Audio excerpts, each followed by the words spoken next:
Matagumpay na naidaos noong May 8 ang Jazz Rewired, The Sound of Improvisation na dinagsa ng mga manonood at naging sold out at full house ang nasabing konsyerto.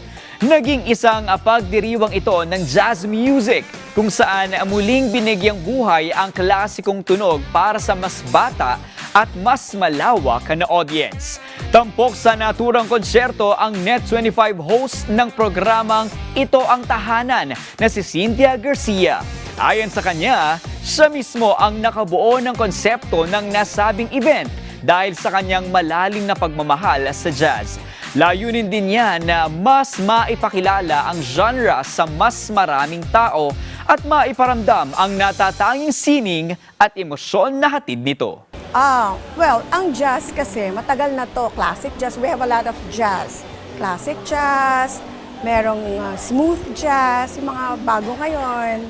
So itong concert namin, it's the sound of improvisation. It means like, hindi kami malalim na jazz. So yung mga kantang, mga bago, ginawa namin jazz. Something like that, for a change.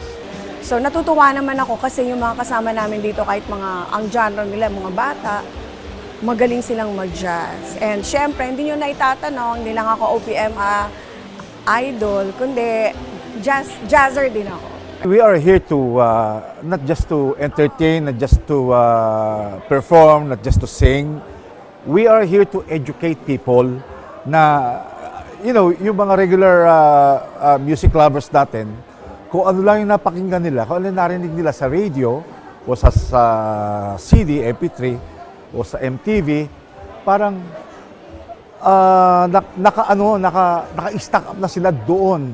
There is so much more sa music, Nakasama rin niya sa entabladong ilang mahuhusay na mga awit mula sa iba't ibang henerasyon tulad ni Len Probst, Skylark, Rico Garcia, Chloe Millicent, Avery Storm, Ernie Garcia, JB Herrera at Uno Lirios. Bawat isa ay naghatid ng sariling estilo at interpretasyon ng jazz na lalong nagpakita ng iba't ibang flavors ng jazz music. Ibinahagi naman ni Ernie Garcia na hindi man talaga siya isang jazz singer. Malaking karanasan pa rin para sa kanya ang makabahagi sa isang jazz concert. Dahil dito, mas nakilala at mas na-appreciate niya ang jazz. I may not know jazz songs. I don't have it. Because hindi ko ma-distinguish kung ano yung jazz music and those that are not. They have their own, they come up with different interpretation of one song, yung napapaglaruan nila. And that for me is very interesting kasi hindi ko nagagawa yun. Sa kabuuan, ang Jazz Rewired, The Sound of Improvisation ay hindi lamang nagtampok ng mahuhusay na musiko, kundi nagbigay rin ng pagkakataon para mas ma-appreciate ng mga manonood ang sining ng jazz.